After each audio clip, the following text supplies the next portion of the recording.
you're looking for an affordable small car that's cheap to run, allow me to introduce the Toyota Corolla Ascent Sport Hybrid. It is the cheapest hybrid car you can buy in Australia today. And if you want to know why it should be on your shortlist, keep watching.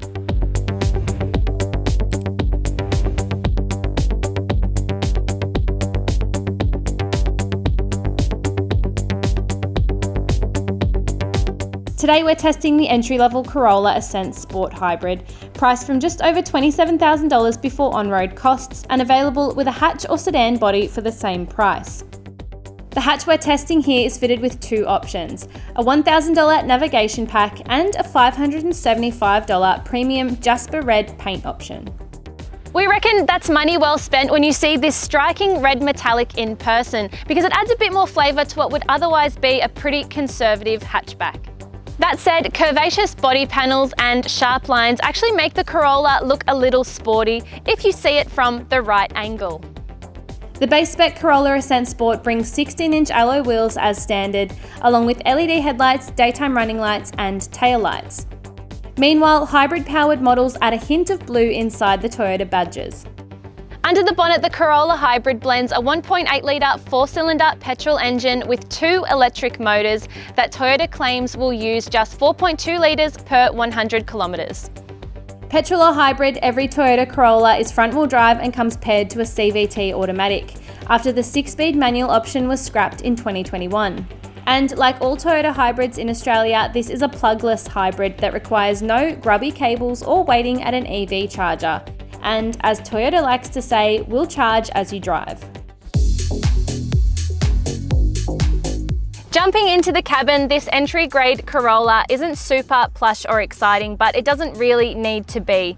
The Ascent Sport exists as an affordable option to get from A to B, so be prepared to look past this boring cloth trim and the scratchy plastics around the dash. The seats in this base spec Corolla aren't overly supportive, but there's plenty of adjustability between the steering wheel and driver's seat, and the overall cabin layout is intuitive and user-friendly. The Ascent Sport Hybrid also adds dual-zone climate control, unlike its petrol siblings' single-zone aircon. This 8-inch touchscreen comes standard on every Corolla, and while it's okay, it's certainly not class-leading. I like that it's easy to use and navigate with shortcut buttons, but the resolution and graphics could do with some improvement. Bluetooth, Apple CarPlay and Android Auto are standard, but we reckon most people will prefer the maps on their smartphone over Toyota's $1,000 sat-nav, because the system is clunky, slow and just not as clued on.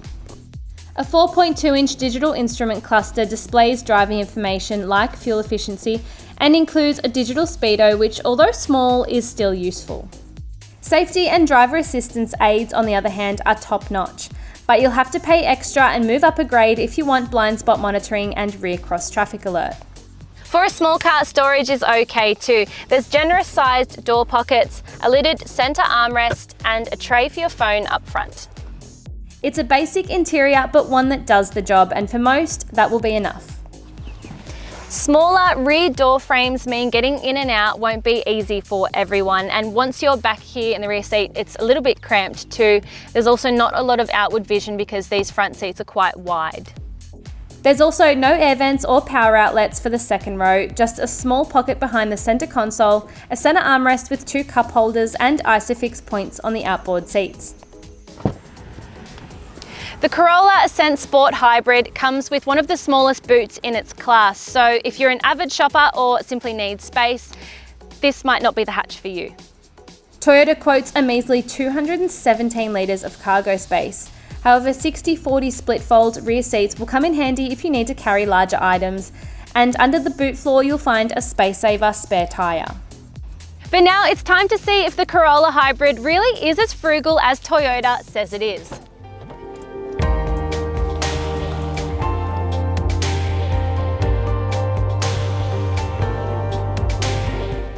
One of the first things you notice when driving the Corolla Hybrid is just how good the petrol-electric hybrid system is.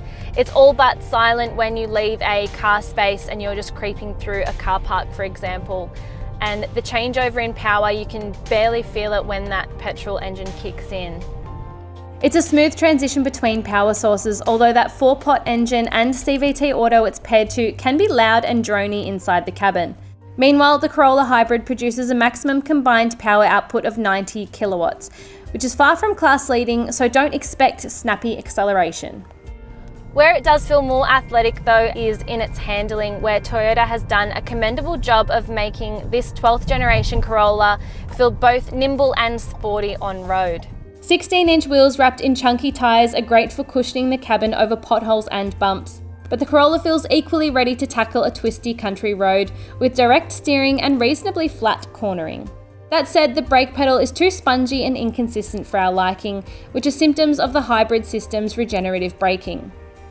There are a few other things that remind you that this is an entry-level car.